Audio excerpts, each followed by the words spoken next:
like just yesterday that we were at our first convention, where my husband accepted the Republican nomination and then became our 45th President of the United States. Yet the energy and enthusiasm for who should lead this nation, it is real today as it was 4 years ago. I know I speak for my husband and the entire family when I say we have not forgotten the incredible people who were willing to take a chance on the businessmen who had never worked in politics. We know it was you who elected him to be Commander-in-Chief, and we know it is you who will carry us through again. We were humbled by the incredible support then, and we are still grateful today. I want to acknowledge the fact that since March, our lives have changed drastically. The invisible enemy, COVID-19, swept across our beautiful country and impacted all of us. My deepest sympathy goes out to everyone who has lost a loved one, and my prayers are with those who are ill or suffering. I know many people are anxious and some feel helpless. I want you to know you are not alone. My husband's administration will not stop fighting until there is an effective treatment or vaccine available to everyone. Donald will not rest until he has done all he can to take care of everyone impacted by this terrible pandemic. I want to extend my gratitude to all of the healthcare professionals, frontline workers, and teachers who stepped up in these difficult times. Despite the risk to yourselves and your own families, you put our country first, and my husband and I are grateful. I have been moved by the way Americans have come together in such an unfamiliar and often frightening situation. It is in times like this that we will look back and tell our grandchildren that through kindness and compassion, strength and determination, we were able to restore the promise of our future. Businesses stepped up and volunteers stepped in. People were eager to share ideas, resources, and support of all kinds with neighbors and strangers alike. It has been inspiring to see what the people of our great nation will do for one another, especially when we are at our most fragile. Speaking of strength and determination, we recently celebrated the 100-year anniversary of the passage of the 19th Amendment. Yesterday, on the North Lawn of the White House, we unveiled an exhibit dedicated to women's suffrage. The exhibit called on children from across the country to send art honoring the meaning of this important time in women's history. When I was judging the entries, I reflected on the impact of women's voices in our nation's story, and how proud I will be to cast my vote again for Donald this November. We must make sure that women are heard and that the American dream continues to thrive. Growing up as a young child in Slovenia, which was under communist rule at the time, I always heard about an amazing place called America, a land that stood for freedom and opportunity. As I grew older, it became my goal to move to the United States and follow my dream of working in the fashion industry. My parents worked very hard to ensure our family could not only live and prosper in America, but also contribute to a nation that allows for people to arrive with a dream and make it reality. I want to take the moment to thank my mother and father for all they have done for our family.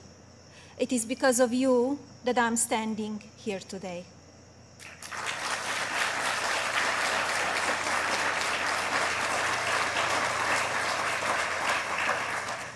I arrived in the United States when I was 26 years old.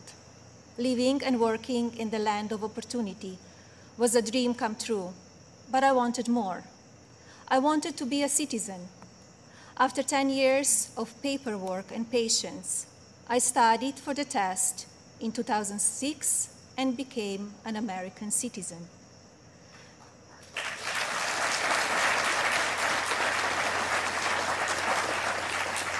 It is still one of the proudest moments in my life because with hard work and determination, I was able to achieve my own American dream. As an immigrant and a very independent woman, I understand what a privilege it is to live here and to enjoy the freedoms and opportunities that we have.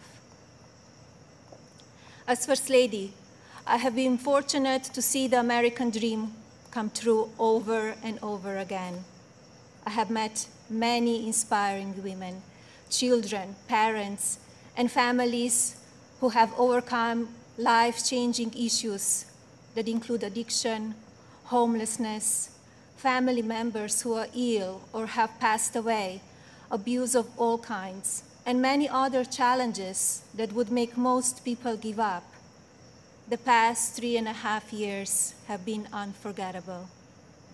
There are no words to describe how honored, humbled, and fortunate I am to serve our nation as your First Lady.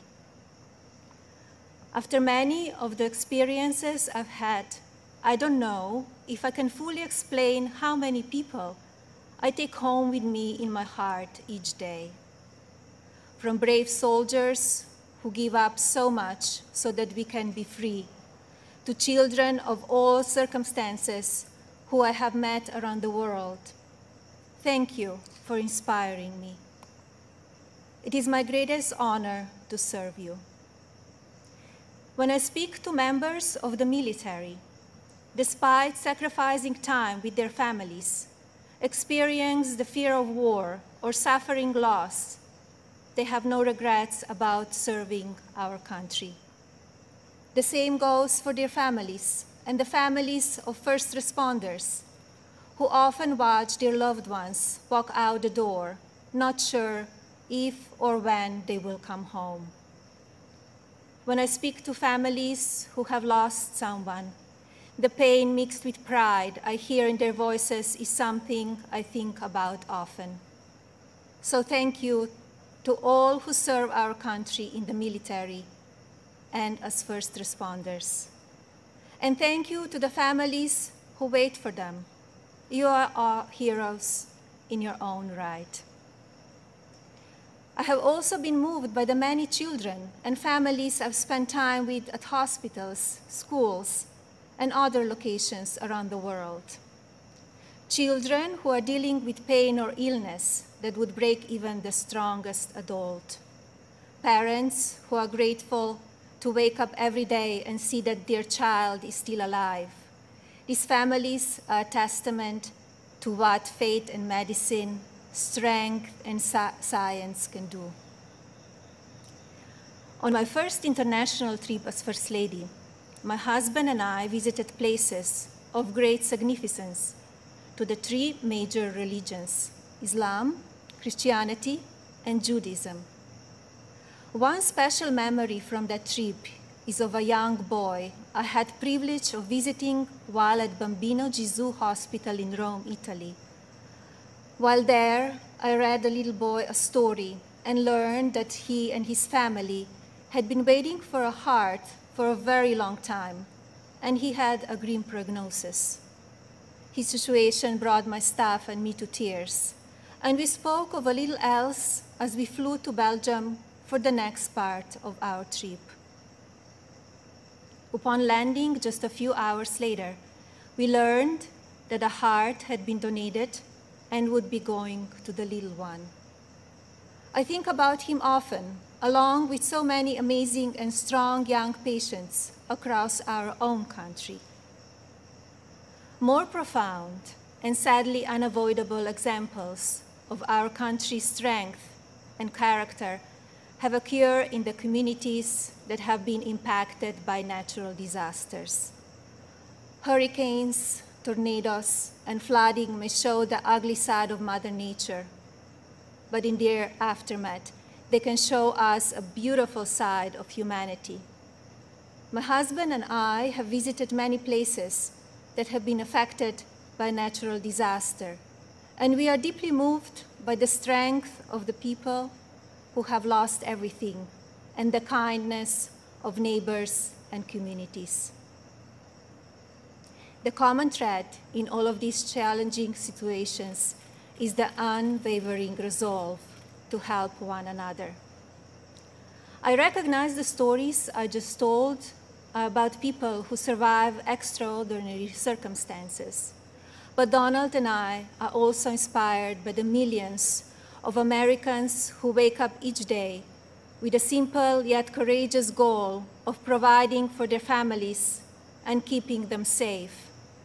You are the backbone of this country.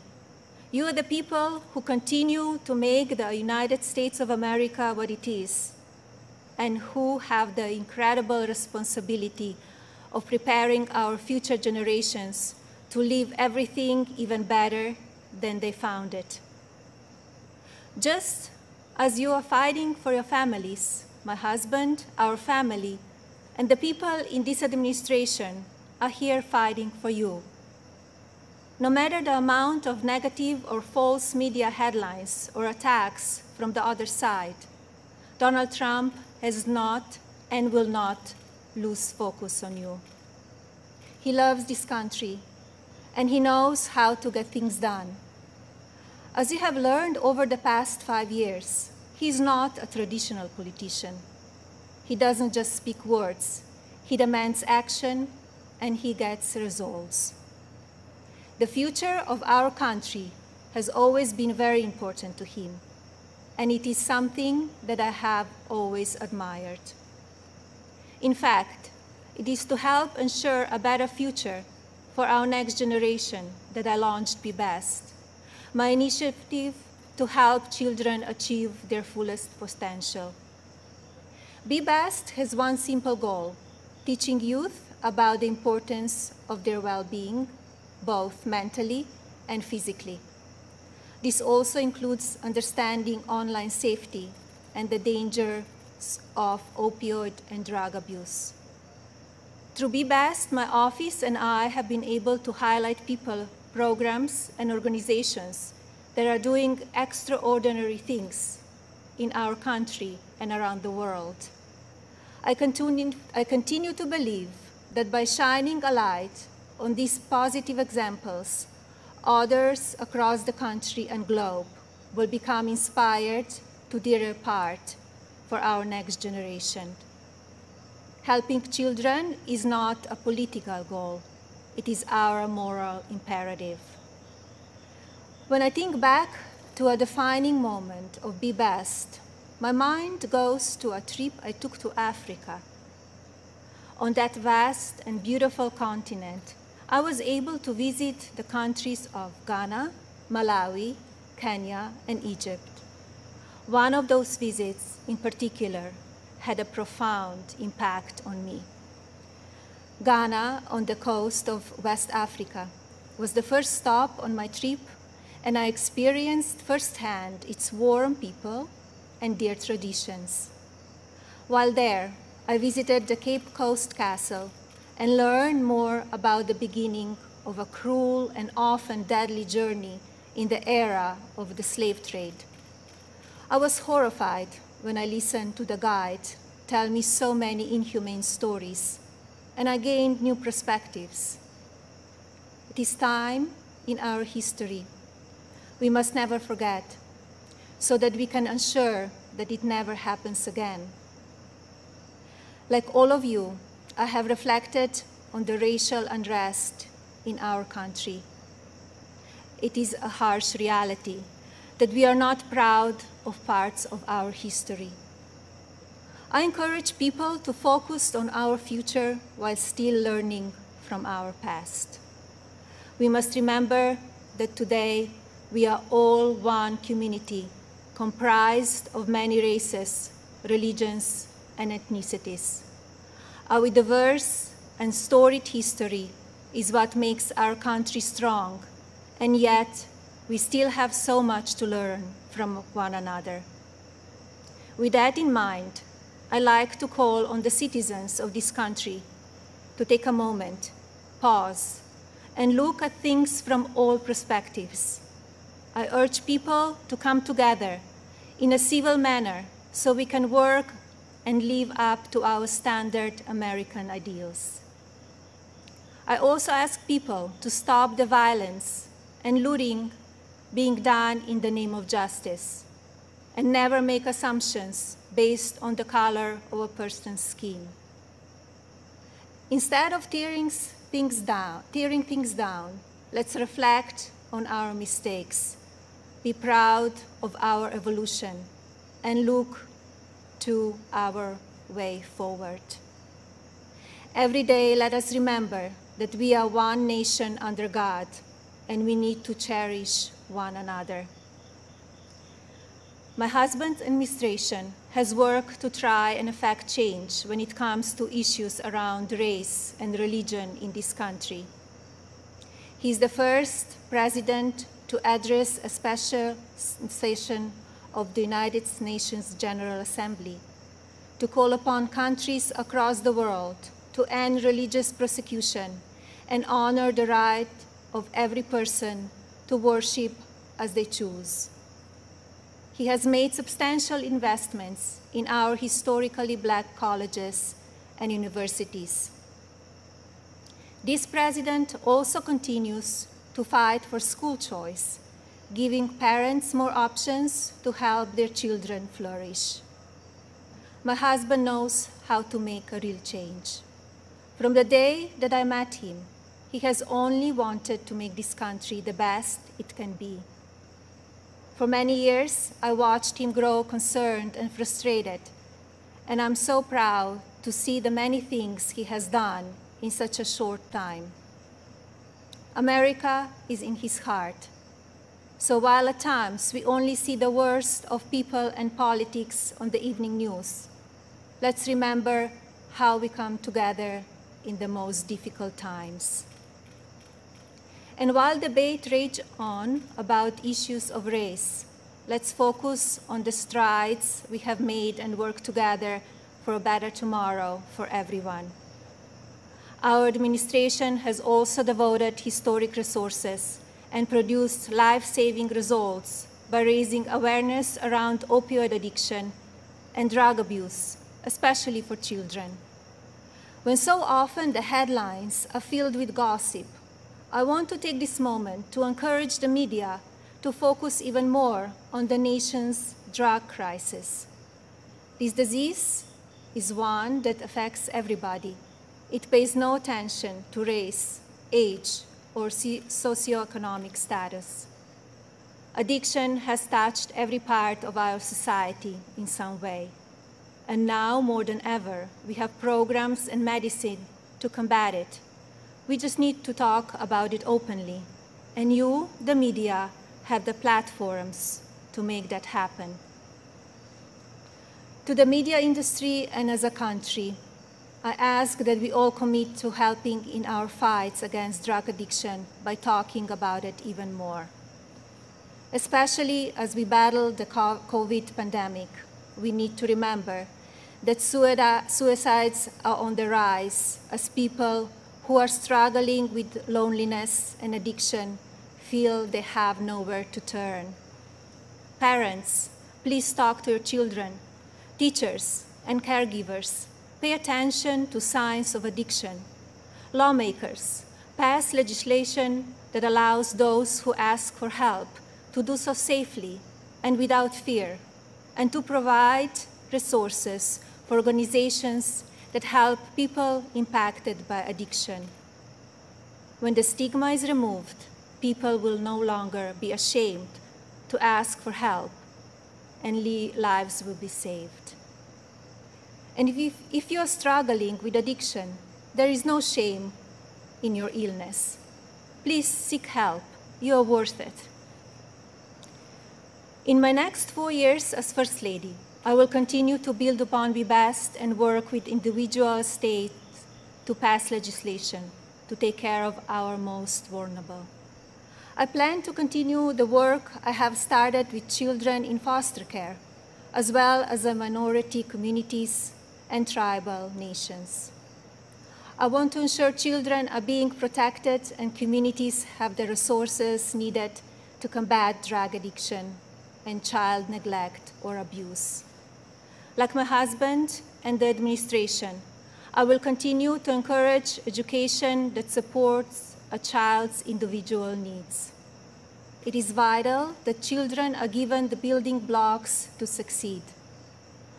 I also look forward to continue my work to restore the People's House, which is a lasting symbol of pride for our nation.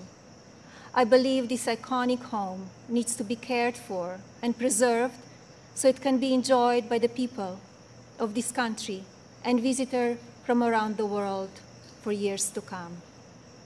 I'm passionate about this beautiful house, the grounds, and all they represent.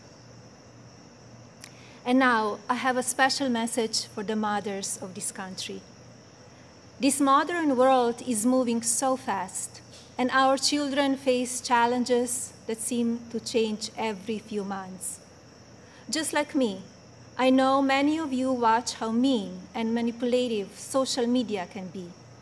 And just like me, I'm sure many of you are looking for answers how to talk to your children about the downside of technology and their relationships with their peers. Like every parent in this country, I feel there are so many lessons to teach our son and responsibilities as his mother, but there are just not enough hours in the day to do it all. I remind myself that I'm more fortunate than most and still have days that I look for wisdom and strength to do the very best I can for him. To mothers and parents everywhere, you are warriors. In my husband, you have a president who will not stop fighting for you and your families. I see how hard he works each day and night, and despite the unprecedented attacks from the media and opposition, he will not give up. In fact, if you tell him he cannot be done, he just works harder.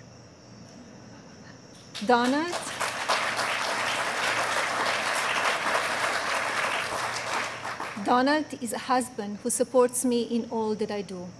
He has built an administration with an unprecedented number of women in leadership roles and has fostered an environment where the American people are always the priority. He welcomes different points of view and encourages thinking outside of the box. I know I speak for my husband and the family when I say we are so grateful that you have trusted him to be your president, and we will be honored to serve this incredible country for 4 more years.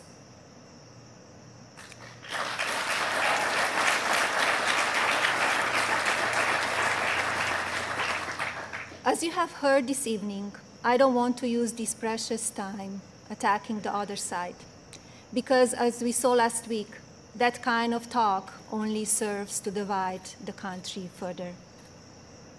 I'm here because we need my husband to be our president and commander-in-chief for 4 more years. He is what is best for our country. We all know Donald Trump makes no secrets about how he feels about things.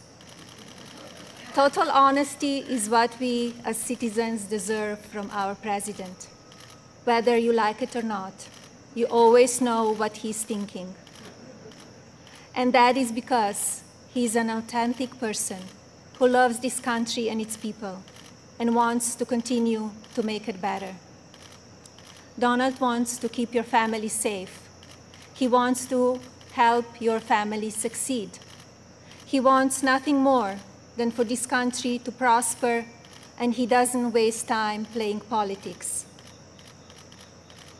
Almost 4 years ago, we went into Election Day completely underestimated. Despite what is being said again this year, I know, just as you do, that Americans will go to the polls and vote on the behalf of their families, our economy, our national security, and our children's future. To vote for those ideals is not a partisan vote. It is a common sense vote, because those are goals and hopes that we all believe in. I believe that we need my husband's leadership now more than ever in order to bring us back once again to the greatest economy and the strongest country ever known. God bless you all, your families, and God bless the United States of America.